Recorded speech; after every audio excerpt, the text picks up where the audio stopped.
Hey guys, like I said, I'm on a campaign here to get all the YouTube videos that I've wanted to shoot in the last month or so outdoor and uploaded. So this is going to be the newest installment of the Old School Guns tour. This gun I actually got from another fan, so this is 2 guns in a row that I've gotten from fans of the show, which is awesome.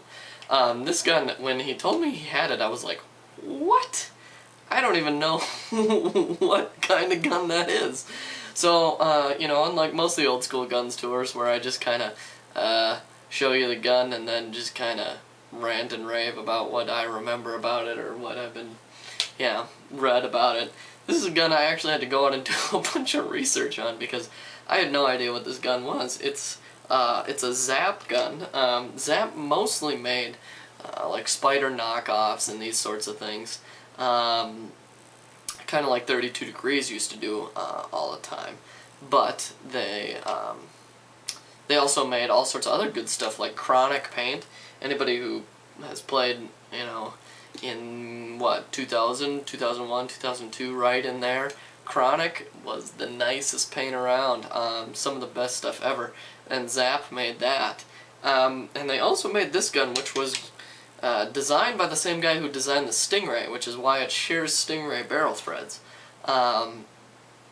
Designed by the same guy from Brass Eagle who designed the Stingray, which the Stingray was a breakthrough gun, and it was pretty much the cheapest semi-automatic gun out there when Spiders and blowbacks were several $100s. There was the Stingray, which came in at a much lower price and allowed everybody to get semi-automatic guns in the mid-90s or so. And so this gun was ZAP's idea to do that to the electro market. So it had an MSRP of about $250, which, again, at the time, a very, very good gun for that price. This gun is called the ZAP ZXS 600E. It's a pretty dang unique gun. Not only is it hideously ugly, it seems like I'm always having ugly guns on the show. This upper frame is made out of plastic. The rest of this is made out of mostly cast aluminum. It has this rather sex toy looking barrel. And it supposedly either has Stingray threads or Raptor threads. One of those two. Maybe if someone wants to drop it down in the comments here. I know this gun, I got this gun from Kevin on TechPB forums, and his YouTube account is QMTO. Not really sure how he pronounces that, but I've been a fan of his for a long time. He's like a little mini-me, I feel like sometimes. He's always rocking some old school gun, either a Bushmaster or an Impulse or an old hinge trigger autococker or something. He's always rocking something old school and keeping it real like that. So I've been a fan of his for a while, and he was the one who got this gun and borrowed it to me, and I've had it for way too long. But yeah, okay, back to the actual gun. This gun has a very, very unique operating system. You just don't see the system anymore. It actually runs, this is a low pressure regulator, and then this actually short circuits the low pressure regulator and delivers full tank pressure to this part of the gun. Now this is actually the valve chamber of the gun, because what happens is there's an LPR, the LPR's in here, and there's a solenoid and a board in here. And what happens is it's basically a poppet valve blow forward gun.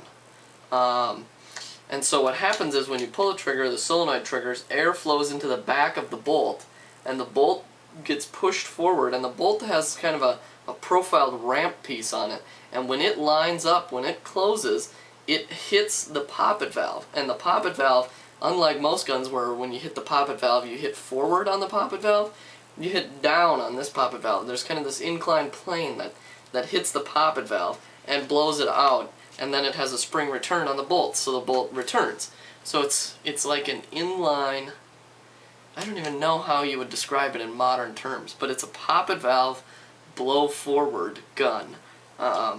Very unique operating system. Has some interesting properties. I haven't actually shot this gun yet. I'm gonna see if I can give her a whirl later, but I thought I'd make the show first. So it has a very unique operating system. One thing to note, they made an 800E that actually had a metal body. Although the plastic body is pretty rugged stuff.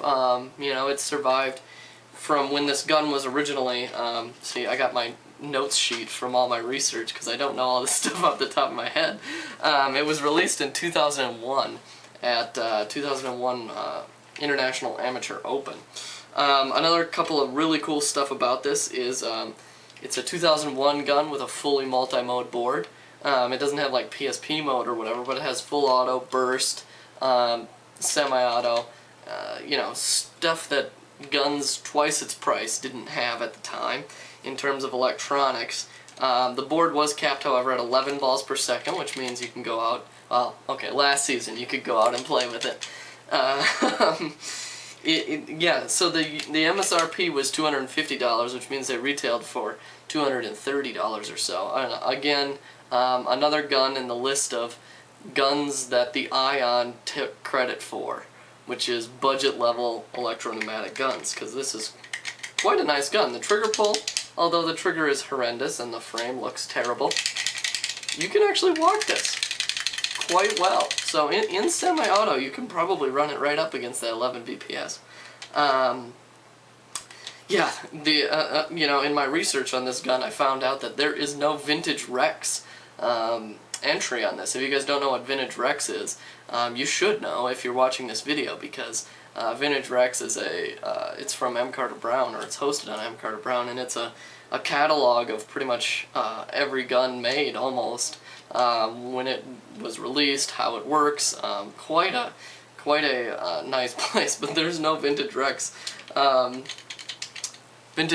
entry on this gun. But you know, without having, you know, this gun didn't make a huge cultural impact on paintball, unlike a lot of the guns that I have on the show. So I can't really tell you any, you know, amusing anecdotes about this gun. Other than that, you know, it's a unique operating system, very small. I mean, this is a 2001 gun, and this is smaller than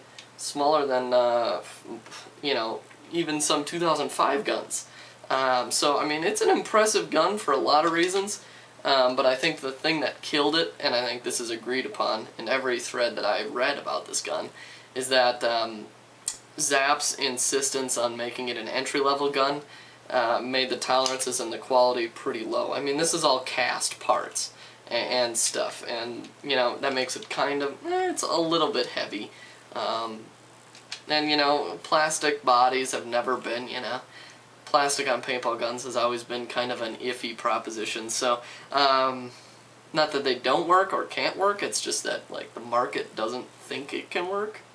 And so, it's never a popular choice to put plastic on your gun. So, it didn't really make a huge impact on paintball because of this. And because of that, I can't tell you any hilarious stories about how people would mix CO2 and compressed air to try and squeeze more shot. You know, there isn't a whole lot of stories in that regard, other than that it's just a very interesting anecdote in paintball gun design. I have a feeling, you know, we will see things like this in the future, when gun companies are working on, you know, trying to innovate. Now that we're in a stagnant industry, I think we're going to see another flurry of weird shit like this, and I'm excited for it, personally. But, you know, this gun just couldn't cut the muster in terms of the paintball culture, and so it didn't really make it. Cool gun, though. Cool gun.